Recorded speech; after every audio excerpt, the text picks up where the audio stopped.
Your mind is your biggest enemy, not the world.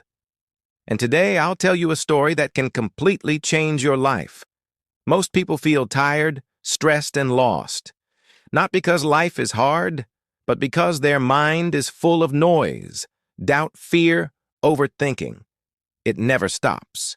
But there was a young man who once visited a wise master to learn the secret of a peaceful and powerful life. The master poured tea into a cup, but he didn't stop. The cup overflowed. The young man shouted, "Stop! The cup is full!"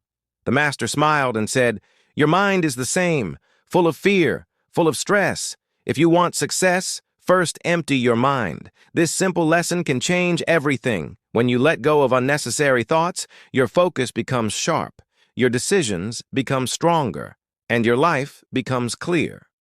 Remember, a full mind creates stress. An empty mind creates success.